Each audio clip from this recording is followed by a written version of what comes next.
जय श्री राधे, जय श्री कृष्णा। सुन बरसाने वाली गुलाम तेरो बनवारी। श्री राधा प्रेम। श्री राधा कृष्ण के जीवन में अलौकिक प्रेम की मूर्ति बनकर आई हैं। श्री राधा कृष्ण के प्रेम की गहराई को दर्शाते कई प्रसंग हमारे धर्म ग्रंथों में भी दिए गए हैं। उन्हीं के अनुसार राधा श्री कृष्ण की आराधनीय शक्ति भी हैं और साक्षात लक्ष्मी का अवतार हैं। परंतु ब्रज की कुछ स्त्रियां राधा जी के चरित्र पर लांछन लगाती थी। उनमें दो प्रधान थे, एक वृद्धा और एक युवती। दोनों पर पुरुष की ओर कभी नहीं देखती, परंतु देखने से कुछ नहीं होता है, पाप होता है मन से। और मन से कभी कभी यह सदाचार का मिथ्याभिमान साधना में बड़ा विघ्न उत्पन्न करता है। जब तक अभिमान चूर नहीं होता तब तक मनुष्य की बुद्धि ठिकाने नहीं आती थी। इन दोनों को अपने अस्तित्व पर बड़ा अभिमान था। इसी अभिमान में भरकर वह अपने को सती मानती थी और सभी को असती मानती थी और ऊपरी बातें देखकर निंदा करती थी। एक दिन कृष्ण कुछ बीमार पड़ गए। मंत्र तंत्र जादू टोना झाड़ फूंक जड़ी बूटियों से कोई उपचार सभी से उपचार किया गया, परंतु किसी का कोई लाभ नहीं हुआ। यशोदा जी के धैर्य का बांध टूट गया। वे ढाड़ मारकर रोने लगी। उसी समय सहसा एक वैद्य हाथ में झोली डंडा लेकर नंद बाबा के द्वार पर आए। झोली डंडा रखकर उन्होंने कहा, मैं मधुपुरी से आया हूँ। मैंने सुना है कि नंद के कुमार कुछ अस्वस्थ हैं, इन्हें अच्छा कर सकता हूँ। यशोदा की मैया पर तो मानो किसी ने अमृत छिड़क दिया। यशोदा मैया शीघ्र बोली, वैद्यराज मेरे लाला को अच्छा कर दो, तुम जो मांगोगे मैं वही दूंगी।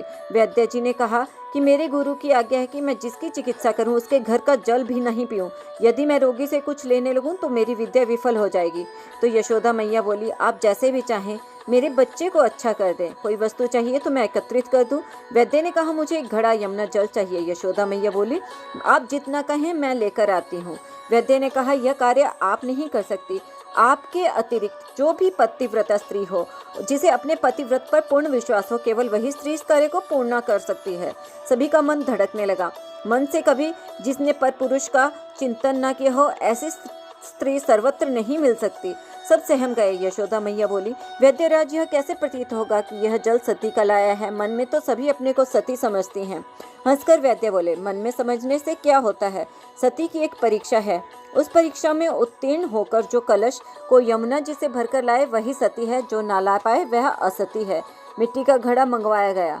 वैद्यराज ने अपनी झोली से एक सोने की कील निकाली, उस घड़े में 100 छिद्र कर दिए।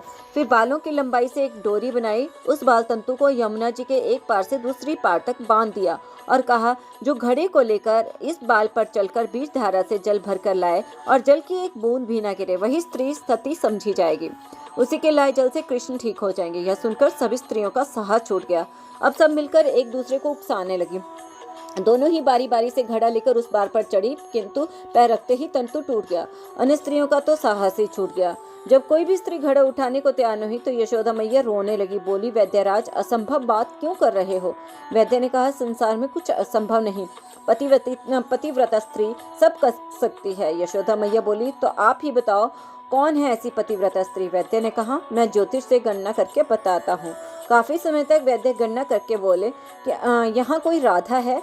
राधा का नाम सुनते ही मानो यशोदा मैया के आंखों में चमक आ गई। बोली, हाँ है, उसे कृष्ण के रोगी होने की बात मालूम न होगी, नहीं तो वह सबसे पहले आती। यशोदा मैया ने एक सखी को भेजा, वह राधा रानी को बुला आई। वैद्य ने राधा रानी को दूर से आते ही देखकर उनकी वंदना की और कहा, देखो राधा, यह घड़ा यमुना से भरकर बाल पर चलकर लाना है। राधा रानी ने पूछा, इससे क्या होगा वैद्य जी? वैद्य ने कहा, इससे कृष्ण जल्दी अच्छे हो जाएंगे। राधा रानी बोली, अच्छा, मेरे लाए जल से कृष्ण अच्छे हो जाएंगे? ऐसा कहकर उन्होंने तुरंत घड़े को उठा लिया। कोलाहल मच गया। सभी का हृदय धड़क रहा था। कुछ स्त्रियां मन ही मन हंस रही थी, कुछ परिणाम देखने को उत्कंठित हो रही थी। श्री राधे ने केश सूत्र को प्रणाम किया, फिर उस पर सरलता से चढ़ गई। बाल टूटा भी नहीं। धीरे धीरे उस बाल पर चलती गई और सरलता से घड़ा भरकर वापस आई और घड़े से 100 छिद्रों वाले घड़े से एक बूंद भी न टपकी। जल लाकर वे वैद्य के समीप आकर खड़ी हो गई। वैद्य ने कहा, आप ही कृष्ण के ऊपर 3 चुल्लू जल डाल दीजिए, अभी इनका सारा रोग खत्म हो जाएगा और ये स्वस्थ हो जाएंगे। राधा जी ने वैद्य के कहे अनुसार किया और तुरंत श्री श्याम सुंदर का रोग अच्छा हो गया। राधा जी का नाम कृष्ण जी से पहले लिया जाता है। राधा नाम के जाप से श्री कृष्ण प्रसन्न होते हैं, भक्तों पर दया करते हैं। राधा जी का श्री कृष्ण के लिए प्रेम निस्वार्थ था। श्री राधा जी भगवान श्री कृष्ण के परम प्रिय हैं और उनके अभिन्न मूर्ति भी। राधा जी भगवान श्री कृष्ण के प्राणों की अधिष्ठात्री देवी हैं, अतः भगवान इनके अधीन हैं। जय श्री राधे, जय श्री कृष्ण। भक्तों, यदि आपको यह प्रसंग अच्छा लगा तो कृपया इस वीडियो को लाइक करें, शेयर करें और सब्सक्राइब करें। जय श्री राधे, जय श्री कृष्ण।